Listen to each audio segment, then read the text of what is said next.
তাদেরকে দেখতে পাচ্ছেন রাইট হ্যান্ড শট ফিনিশ করে ফেলার চেষ্টা। প্রথম শটটি কানেক্ট করে ফেলা না হলেও পরবর্তীতে ইটাচি তাকে নকআউট করে ফেলা হলো। তিনি মিস করলো, তার অপোনেন্ট কিন্তু মিস করে দিয়ে নকআউট বের করে ফেলা হয়েছে।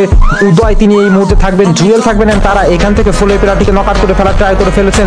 এইখান থেকে ফলো পেনাল্টি কিন্তু একা চলে এসেছিলেন, এখান থেকে ইভিলি নকআউটটি বের করে ফেলা হবে, বাট এই মুহূর্তে কভার আপ করেছে চলে আসলেন, সেখান থেকে জুয়েলকে নকআউট করে ফেলা হয়েছে। জ্বর এখান থেকে এই ফাইটটি নেওয়াটা অনেকটা গুরুত্বপূর্ণ, তার টিমমেটের সাপোর্টে তিনি কভারটি তো নিয়ে নিলে ফাইটটি ইনক্রিজ করে সেখান থেকে নকটি বের করতে পেরেছেন, বাট রাইট না উদয় নকআউট হয়ে গেছেন। জন নিজেকে হিল আপ করে ফেলার ট্রাই, কিছুটা সময় তিনি খুঁজবেন, বাট সেই সময়টা পাবেন কিনা সেটা একটা কোশ্চেনেবল ব্যাপার, কারণ এ আর অলরেডি যেমনটা খেলছেন আরো একটি নকআউট তারা বের করে ফেলেছেন। এয়ার লক শট করে ফেলা হবে, 2 ভার্সেস 2 এবং এখান থেকে জিতবে কি সেটা কিন্তু দেখতে পাবো। অলরেডি নকআউট বের করে ফেলা হয়েছে। TRX is fully wiped out by AR আর এআর গডেল, তাদেরকে দেখতে পাচ্ছেন তারা ফাইটিং করছেন। শিশির দুইজনের মাঝে কিন্তু পড়ে গেছেন, অনেকটা ড্যামেজ রিসিভ করেছেন। শিশির তাকে নকআউট করে ফেলা হবে, এন্ড তাকে পুরোপুরি ভাবে যিনি ছিলেন তাকে রিভাইভ করে ফেলা হয়েছে।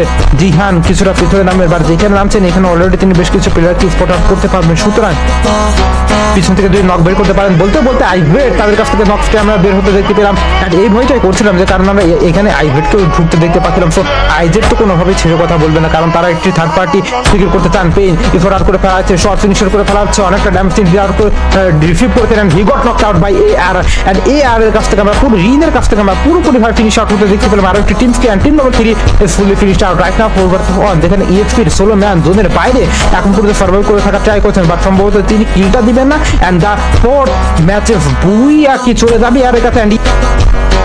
And that was a very good match coming from Team AR, কারণ তারা একটা থার্ড পার্টি সিকিউর করেছেন, তারা সবার শেষে কিন্তু ফাইট ইনভেস্ট করেছেন। তারা জানতেন যেখানে একটি দুটো টিমসের ফাইট চলছে, সুতরাং তারা সেখানে ধৈর্য ধরে ওয়েট করছেন, বেশ কিছু এলিমেন্ট সহ তারা সিকিউর করছেন একই সাথে। অ্যান্ড শেষ পর্যন্ত মোস্ট ইম্পর্টেন্টলি যেটার জন্য তারা এসেছেন বুয়াটা কিন্তু সিকিউর করে নিয়ে গেছেন। অ্যান্ড আমরা একটু